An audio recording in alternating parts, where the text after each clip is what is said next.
you guys all know, of course, I'm a Republican, happy to be a Republican. My vision for the campaign, however, is to do more than to just win a victory for the Republican Party. The reason I'm running for office is because I feel that the material condition in the inner city communities uh, is far below what it ought to be. And I think that that's a function of leadership that is more interested in consolidating its own power than it is in bringing imaginative and creative solutions for the future and for young people who need a better educational system, who need an economic environment that's conducive to real opportunity.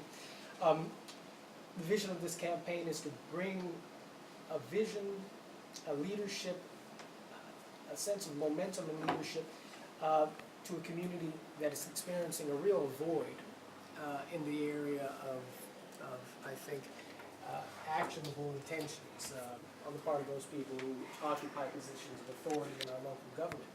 So, if I manage to cross the finish line, my unyielding commitment will be to putting the sorts of policy positions, putting the sorts of policies in place that can give people the sense that there can be, I think, a dramatic and fundamental change in the material condition of folks in the inner city. But in order to do that, I, even as a Republican, have to be willing, and not just willing, but enthusiastic and eager about engaging folks from all sides of the political, all ends of the political spectrum, and putting together a coalition, really, that is bipartisan, that is multicultural, that seeks to take from the best points of the liberal and the conservative sides of the argument, and I think forge the sort of platform that can bring all parties to the table. And thus far in this campaign, we've had a great deal of success, and I've had a great deal of success to the extent that people have come to know me in attracting the support of Democrats. We have a fair number of Democratic ministers who are working with me and working with the campaign in different capacities. We've had success on college campuses talking to young people who are excited to see, I think, a young candidate, perhaps a young candidate of color running for high office. We have the potential to go beyond the normal parameters of what defines a political campaign. Most people are just looking to get elected, I think, looking maybe to defeat the other side for this political grievance or that, but we actually have the opportunity to inspire people, across the political spectrum, to expect greater things from their political system. And so, to summarize it, my commitment, my goal is to bring hope to a community that feels hopeless, really, and to bring unity to a people that is black, white, Latino, Asian, young, old, Democrat, Independent, and Republican, who could definitely stand to have a more unified spirit enter into our political arena. And we have the opportunity to accomplish just that. And so, with that, I yield the floor, and I thank you all once again for your presence. Could you talk, just to give us an overview of your expectations and how you're seeing things as you approach the June 3rd primary? Well, we have the good fortune of being the only other candidate in the race at this time. There were a couple of other candidates, Democrat and Republican. They've dropped out at this point. And so we have the good fortune to be assured the opportunity to advance to the general election. What we've managed to accomplish so far, I think, is to create a base of support. Well, certainly, the Republican vote in the district is going to go to us in going to be in overwhelming numbers, and that's a very positive thing. I think even more impressive is the fact that in South Los Angeles, I've been able to develop in the church community some level of support from folks who are on the other side of the aisle politically, but who are looking for the sort of change that I'm offering. And so we want to build on that going into and coming out of the primary election. Now, I don't want to steal the thunder of anything that's going to be said in the agenda, but we have a couple of things that we're working on specifically at the moment. we have an event coming up that's scheduled for June 7th, and it's called Kingdom Summit. Now, this is not a John Wood for Congress event, but I will call upon the campaign team to help us in the organizing and in the promotion of the event, particularly.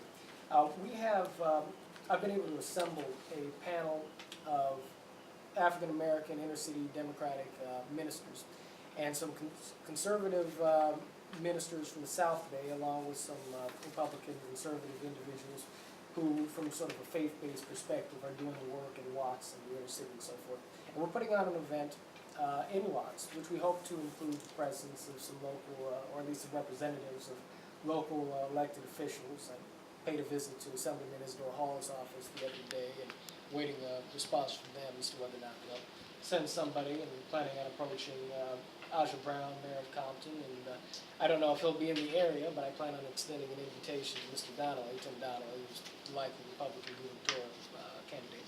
But the event is going to be a public conversation between ministers to basically talk about how, from a sort of faith-based perspective, we can grow beyond the divisions that exist between us on account of race, on account of political party, on account of region, and so forth, and talk about the ways in which, black and white, Republican and Democrat can help each other for the benefit of our communities, and particularly, of course, those of us who occupy, I think, sort of shared values of faith and church life and so forth. And so that's going to be the nature of the event. But we plan on pulling a considerable crowd from the Watts area, as well as bringing in a lot of our Republican and conservative friends from Torrance and the South Bay, where I have a good deal of support, to be in attendance. And we hope for that to be something that not only draws a significant local crowd, but also manages to achieve at least some local media attention as well. And so I will be moderating the conversation and sort of pitching the questions back and forth between the different panelists. So, but it'll be a significant opportunity for me to introduce myself to the community there as a candidate, though it won't be an overtly political event. And it'll be a good thing, I think, to have in the works as we come out of the primary. So this date is subject to change, but I imagine we will either have it on June 7th or June 14th. The panel has already just about been established, and it simply leaves it up to us to execute the promotion, which shouldn't be too terribly difficult given the fact that most of the participants are pastors and they have an audience every Sunday that they're able to promote and communicate to. So I expect this event to be a success, but we can talk about it in more detail. Should I take this time to talk about the email Yes, bomb? yeah, we can include that. Okay, and so, as you guys heard me mention to Jason a moment ago, of course, achieving media attention is a priority for our campaign. It's necessary, of course, because the people are going to vote for you, support you. They have to know your name. And if we can accomplish some national level of media recognition, that puts forward the potential for our achieving, I think, a broader fundraising base from which we can draw campaign dollars.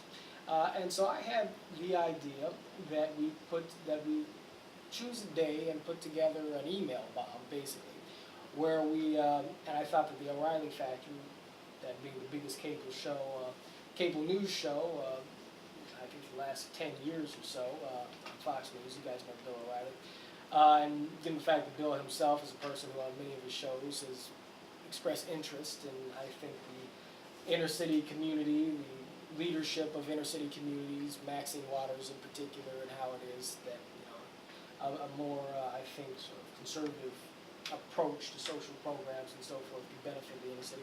I feel as if we might have an opportunity to gain his interest if we get enough people simply to message him requesting that his producers look into John Wood, having him appear on the program.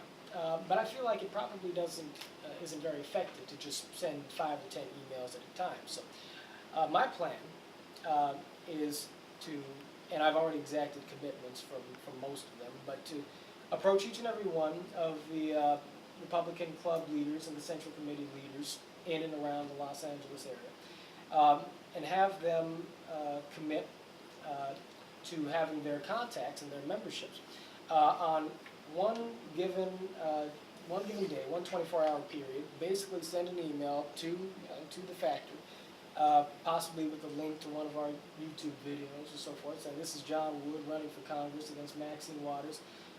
This kid is real hope and change. Get him on the O'Reilly factor or something to that effect. And so we need to design the email and specify what precisely it's going to say and how exactly it will be formatted. But the idea is that if we can get 1,000, 2,000, 5,000 emails sent to the factory on one day, whereas 20, 50 emails even might not catch, or a couple hundred emails spread out over a week might not catch their attention. Maybe that sort of concentrated email blast would garner the notice of their production team. And so, it's not a guarantee, but I think that if we execute it properly, it's something that stands a very good chance of success, and ultimately it would be a very difficult thing to do. And so, most of the club leaders have already committed to doing that for me. I've generated a pretty good reputation amongst the different club heads, and so it's just left to me and left to us to select a precise date and to try and get as many other people involved as well. And so Facebook, social media circles, I'll be calling upon all of you to put the word out to any and all your friends, whether Democrat or Republican, who might be interested in seeing us get this opportunity to basically commit on this day to just sending one email. It doesn't cost $1 and it doesn't take but a minute of anybody's time. So I expect that's something we should be able to accomplish. Do we have an idea of a date, just for the sake of I was this thinking, video? Because we could put this right on Facebook and... Yeah, that could work. I was thinking June 14th, and the only issue is that, June 7th and June 14th seem to be the two potential dates for the summit. They also seem like two logical dates for the email bomb. Now, those things don't have to conflict, because if, I don't need to be sending everybody's emails for them, and so, but I think likely the 7th and the 14th. We want to jump on that, I think, fairly quickly after the primary, because frankly, there's not too terribly much time